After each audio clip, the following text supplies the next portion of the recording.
back, everyone. We're looking to wrap with our two main ladies today. I can already smell our success. What do you mean, looking to wrap?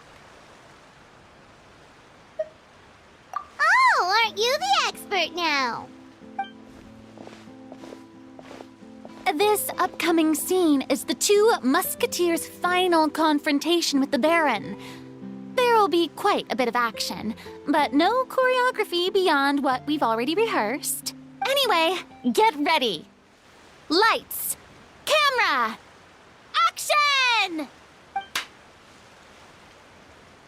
The view is beautiful tonight. It reminds me of that fateful night 10 years ago. And now that I've said it, I can even make out the faint fragrance of herbal tea in the air. Enough, villain! It's time that you pay for the death of our mother! My dear Iris, have you forgotten your manners? How can you speak like this to your own father? I'd sooner swallow all of my teeth than call you father. What did I expect? Seems the daughters have turned out to be just as obstinate as their foolish mother. In this world, mora and status is everything. She thought she could blackmail me using her children and force me to grant her recognition and concessions? Ah, how naive can a woman be? Mother never asked a single thing of you. All she wished was for us to live a peaceful life, just like the others. It was you who personally brewed the poison of prejudice and sent Mother to her death. Compared to that deadly poison, the 2 bullets that will soon pierce through your heart will be like sweet mercy. And that's exactly why I said you're just as naive as her. Did you really think 2 muskets would be enough to defeat me? So let's see. What is stronger? Mora and power, or the 2 muskets in your hands? Get them! Tulip! There are too many of them! It'll be okay. We'll cover each other, Iris. And Mother will be watching over us, too.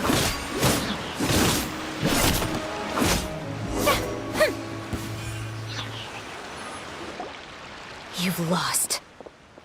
To think I'd lose to my own 2 kids. We are no children of yours, and we'll never call that place our home. Then tell me, what did you do all this for? You lost your mother, and will soon kill your father as well. What will you gain in the end, other than sentences for your crimes? We will gain our long-awaited justice.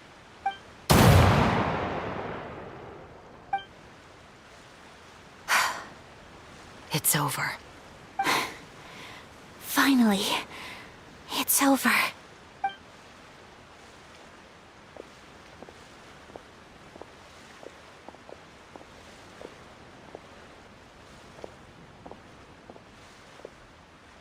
So, where will you go now, Tulip? I'm not too sure, Iris. Maybe somewhere with lots of flowers? After all, Mother always did love going where the blossoms were. What about you? I want to go visit Mother's grave. Yeah, that's not a bad idea. Huh? Tulip, look! What is it? It's Mother's favorite. The rainbow rose. Look, it's blooming again.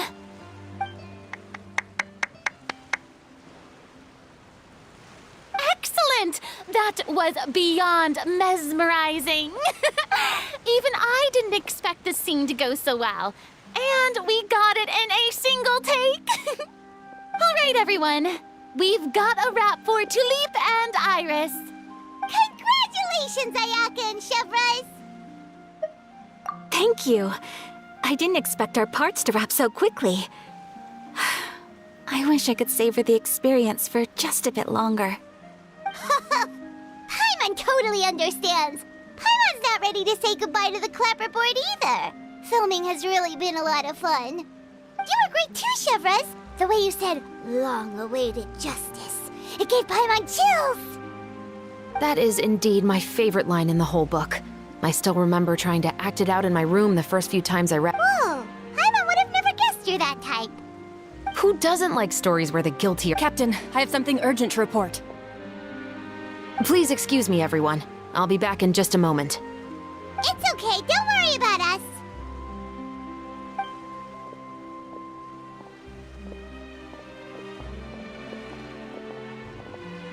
Oh? Was she whisked away by work already? I was just about to tell her how great she did.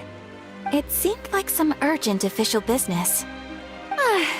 Then perhaps we should thank the stars that we were able to wrap both of your parts so quickly today. Anyway, I actually came over to let everyone know that we're all done for today.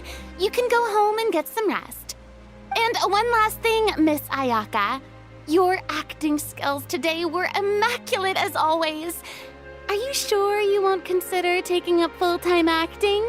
See, I just happen to know this great troupe that's still looking for a lead actress. Thank you for your kind words, Director Furina. Unfortunately, there are still many matters that I have to take care of back home at the Yashiro Commission. I cannot remain in Fontaine to pursue an acting career.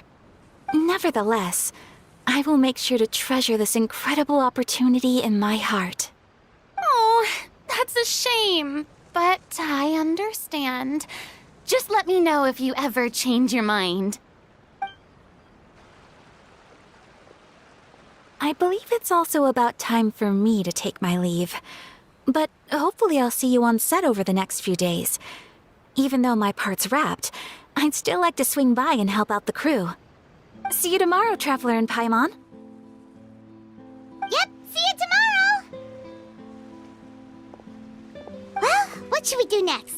Maybe we'll go investigate the case some more with Chevres today. Traveler, Paimon, please come with me. Huh? Where are we going? You could say that our ship has finally chanced upon one of those small, remote islands of intel. That should be his house. There are so many Gardamex stationed around the place. That's pretty unusual, right? According to what he told me last time we spoke, he hired them so he won't be harassed or disturbed.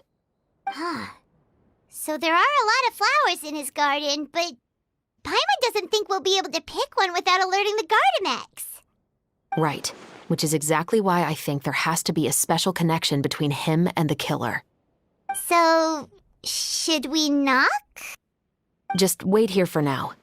I'd like to take care of a number of those Gardamex first. But they're so far away. How are you planning to do that?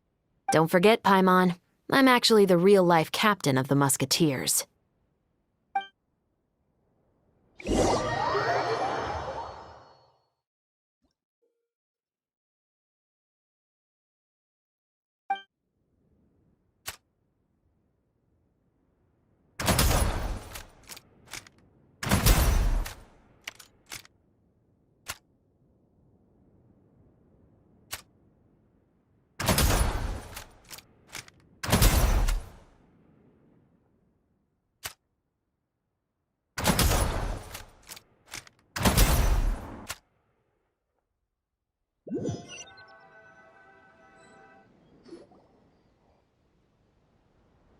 All clear.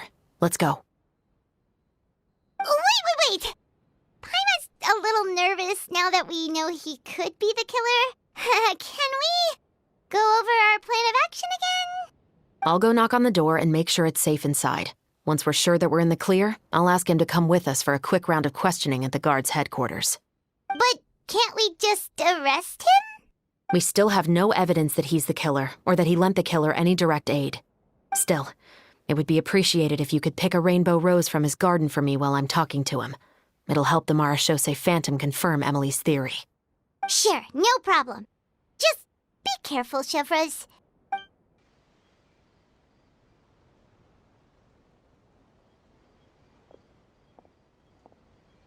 Excuse me, Mr. Baptiste, are you home? Who could it be at this hour? Oh, it's you, Officer Chevres. Would you mind accompanying me to the guard's headquarters, Mr. Baptiste? We would like to ask you some questions about a case. Oh, is it still regarding the murder case from before? I cannot confirm or deny that at this time. So it is then. Listen, I need you to come with me, Mr. Baptiste. Miss Chavras, I'll save you the trouble. Oh, and you two over there? There's no need for you to pick my flowers either. It's not time for them to bloom yet. Oh! Okay.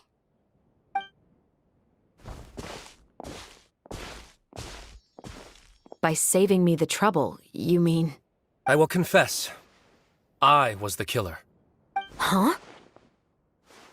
He just admitted he's guilty! Please relax, everyone. I'm not armed. The musket you're looking for has been buried in my backyard. Then it's my responsibility to inform you, Mr. Baptiste, that everything you say right now will be used as evidence for the inevitable trial. Yes, I am perfectly aware of that. I must say, I hate this feeling. Oh? Is it because I confessed? Or because you've been proven wrong? Both, I suppose. For the same reason as the one I wrote out in my novel, of course. I did it to exact revenge. I know you haven't figured out the link between the two of us. Had you done so, I'd have been taken away to the headquarters a long time ago. But that won't stop me from always remembering his grotesque face. After all, he was the one who killed my mother. Your mother is still healthy and well. You know, I was adopted as a child. I was referring to my birth mother. That was never recorded in the orphanage's records. Please forgive a 6-year-old child for concocting some lies to protect himself after watching his mother die right in front of him. So, your novel, it was like a record of your life? No, of course not. It was a work of fiction with many embellished parts. But I am indeed the illegitimate son of a wealthy and influential man who abused his power to murder my mother. That part was 100% real. But the man you killed didn't have a Mora to his name. He was a hired assassin, an irredeemable beast who sank his fangs into a defenseless woman just for a few bags of Mora. But if that's really the truth, you wouldn't be telling us any of this now. You still haven't managed to take revenge against your father, the true mastermind behind it all. I never thought I'd hear that kind of thing from the captain of the Special Security and Surveillance Patrol. I'm simply skeptical about your motives. It's simple, really. I've grown tired of everything and don't want to shoulder this burden anymore. You may have considered me too soft to pull the trigger. Well, as it turns out, you are exactly right. I've become overwhelmed by the aftermath of the murder. So you're going to call a stop to your revenge, just like that? The true mastermind is too rich and too powerful for me. I've accepted that I will never be able to avenge my mother alone. And so what? The characters in your book never gave up. Now, Officer Chavras, I'm the one who has killed a man, aren't I? Are you trying to convince me to commit another crime? What's your father's name? How do you plan to prove the veracity of all of your claims? Well, I'd like to speak with you privately. Sure. Why don't we speak privately at the guard's headquarters? No, it has to be here. I must ensure that we won't be overheard. Fine. Let's talk here. When I said won't be overheard, I meant by anyone. I would like to speak with you and you alone.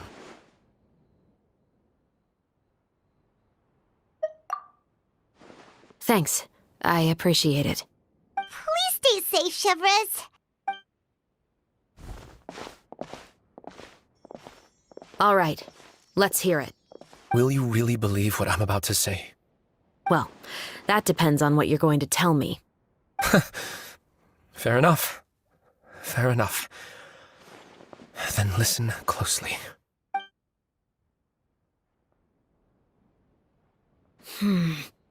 So that's how it's all connected. So, it seems you believe me after all. Do you want me to go public with this? No, of course not. At least, not right now. Then why did you bother telling me? You've read my work. What do you think? Even if you were to go public with all of this right now, he'd simply deny everything. It's been too long. Almost 20 years. Anything that could be used as evidence has long faded away.